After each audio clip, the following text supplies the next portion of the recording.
ഇന്നത്തെ നമ്മുടെ റെസിപ്പി കറിയൊന്നും ഇല്ലാതെ കഴിക്കാവുന്ന വളരെ രുചികരമായിട്ടുള്ള അതുപോലെ തന്നെ നല്ല വെറൈറ്റി ആയിട്ടുള്ള ഒരു ബ്രേക്ക്ഫാസ്റ്റ് റെസിപ്പിയാണ്.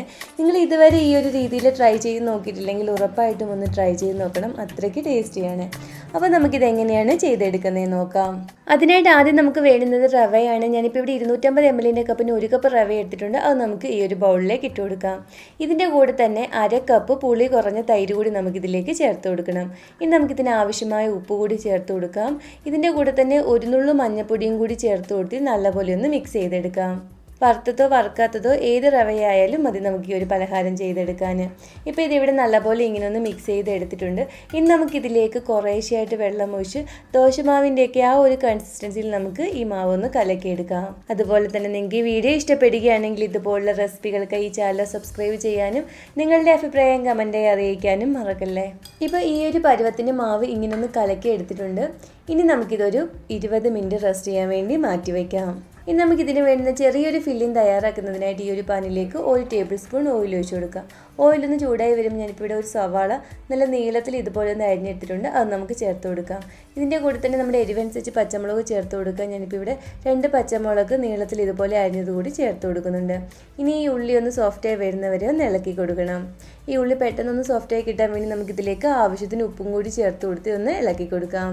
ഇപ്പോൾ ഉള്ളി ഇവിടെ നിന്ന് സോഫ്റ്റായി വന്നിട്ടുണ്ട്. ഇനി നമുക്കിതിലേക്ക് 1 ടീസ്പൂൺ ഇഞ്ചി വെളുത്തുള്ളി പേസ്റ്റ് കൂടി ഇട്ട് കൊടുത്ത് ഉള്ളി ചെറിയൊരു ഗോൾഡൻ കളറായി വരുന്നവരെ ഒന്ന് ഇളക്കി കൊടുക്കണം. നമുക്കിതിലേക്ക് കുറച്ച് പൊടികളൊക്കെ ചേർത്ത് കൊടുക്കാം. ആദ്യം ഒരു 1/4 ടീസ്പൂൺ മഞ്ഞൾപ്പൊടിയും നമ്മുടെ എരിവനുസരിച്ച് മുളക് പൊടി ചേർത്ത് കൊടുക്കാം. ഞാനിപ്പോൾ ഇതിലേക്ക് 1/2 ടീസ്പൂൺ മുളക് പൊടി കൂടി ചേർത്ത് കൊടുക്കുന്നുണ്ട്.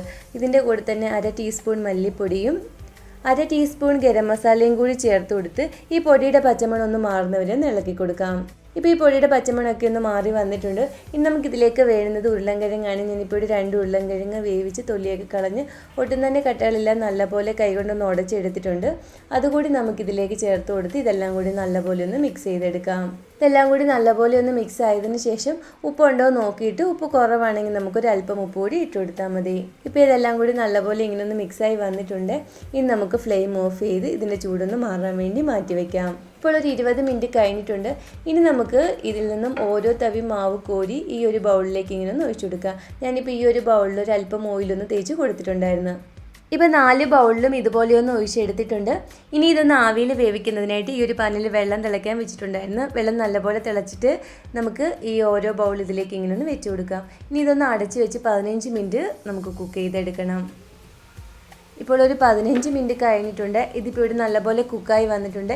ഇനി നമുക്കിതൊന്ന് തണുക്കാൻ വേണ്ടി മാറ്റി വയ്ക്കാം. ഇപ്പോൾ ഇതിവിടെ നല്ലപോലെ ഇങ്ങനെ തണുത്ത് വന്നിട്ടുണ്ട്. ഇനി നമ്മൾ കൈകൊണ്ട് ചെറുതായിട്ട് സൈഡ് ഇങ്ങനെ ഒന്ന് പ്രസ് ചെയ്ത് കൊടുത്താൽ മതി. അപ്പോൾ ഇതിങ്ങനെ നല്ലപോലെ ഇളകി വന്നോളും. ഇപ്പോൾ ഇതിവിടെ നല്ലപോലെ ഇങ്ങനെ ഒന്ന് കിട്ടിയിട്ടുണ്ട്. ഇനി നമുക്കിത് 2ആയിട്ട് ഇങ്ങനെ ഒന്ന് കട്ട് ചെയ്തെടുക്കാം. ഒന്ന് പ്രസ് ചെയ്ത് തന്നെ നമ്മളിങ്ങനെ ഒന്ന് കത്തി കയറ്റിയാൽ മതി. ഇത് പെട്ടെന്ന് തന്നെ നമുക്ക് മുറിച്ചെടുക്കാൻ പറ്റും. ഇപ്പോൾ ഇത് ഇവിടെ 2ആയിട്ട് ഇങ്ങനെ ഒന്ന് കട്ട് ചെയ്ത് എടുത്തിട്ടുണ്ട്. ഇനി നമ്മളിവിടെ തയ്യാറാക്കി വെച്ചിരിക്കുന്ന ഈ ഫില്ലിങ് ഓരോ ചെറിയ ബോൾസാക്കി ഇങ്ങനെ ഒന്ന് ഉരുട്ടിയെടുക്കാം. ഇങ്ങനെ ഒന്ന് ഉരുട്ടിയെടുത്ത ശേഷം കയ്യിൽ വെച്ച് ചെറുതായിട്ട് ഇങ്ങനെ ഒന്ന് പരത്തി നമുക്കിത് ഇതിൻ്റെ ഈ മുകളിലേക്ക് ഇങ്ങനെ ഒന്ന് വെച്ച് കൊടുക്കണം. ഇനി അടുത്ത പീസ് കൂടി ഇതിന് മുകളിലേക്ക് വെച്ച് കൊടുത്ത് ഇങ്ങനെ ഒന്ന് പ്രസ് ചെയ്ത് കൊടുക്കാം. ബാക്കിയെല്ലാം നമുക്ക് ഇതുപോലെ ഒന്ന് ചെയ്തെടുക്കാം. എല്ലാം നമ്മളിപ്പം ഇതുപോലെ ഒന്ന് ചെയ്തെടുത്തിട്ടുണ്ട്. നമുക്ക് വേണമെങ്കിൽ ഇത് ഇങ്ങനെയും കഴിക്കാം, അല്ലെങ്കിൽ ഇതിൻ്റെ ആ പുറഭാഗമൊക്കെ ചെറുതായിട്ടൊന്ന് ക്രിസ്പി ആക്കാൻ വേണ്ടി ഈ ഒരു പാനിലേക്ക് ഒരു 2 ടേബിൾ സ്പൂൺ ഓയിൽ ഒഴിച്ച് കൊടുക്കാം. ഈ ഓയിലൊന്ന് ചൂടായി വരുമ്പോൾ നമുക്കിത് ഓരോന്നായിട്ട് ഇങ്ങനെ ഒന്ന് വെച്ച് കൊടുക്കണം. ഇനി ഒരു സൈഡിൽ നിന്ന് മുരിഞ്ഞ് വരുമ്പോൾ തിരിച്ചിട്ട് കൊടുത്ത് 2 സൈഡും നമുക്കിതൊന്ന് മുറിച്ചെടുക്കണം. തിരിച്ചിടുമ്പം ഇതിൻ്റെ മുകളിൽ ചെറുതായിട്ട് ഇങ്ങനെ ഒന്ന് പിടിച്ചുകൊണ്ട് തിരിച്ചിട്ട് കൊടുത്താൽ മതി. ഫില്ലിംഗ് ഒന്നും ഒട്ടും വെളിയിൽ പോകത്തില്ല. ഉരുളൻകിഴങ്ങ് ആയതുകൊണ്ട് തന്നെ അത് നല്ലപോലെ ഇങ്ങനെ ഒട്ടിയിരുന്നോളും. ഇപ്പോൾ 2 സൈഡും ഒന്ന് മുരിഞ്ഞ് വന്നിട്ടുണ്ട്. ഇനി നമുക്കിതിങ്ങനെ എടുക്കാം. അങ്ങനെ റവയും ഉരുളൻകിഴങ്ങൊക്കെ വെച്ചിട്ട് വളരെ പെട്ടെന്ന് തയ്യാറാക്കി എടുക്കാവുന്ന വളരെ രുചികരമായിട്ടുള്ള പലഹാരം ഇവിടെ റെഡി ആയിട്ടുണ്ട്.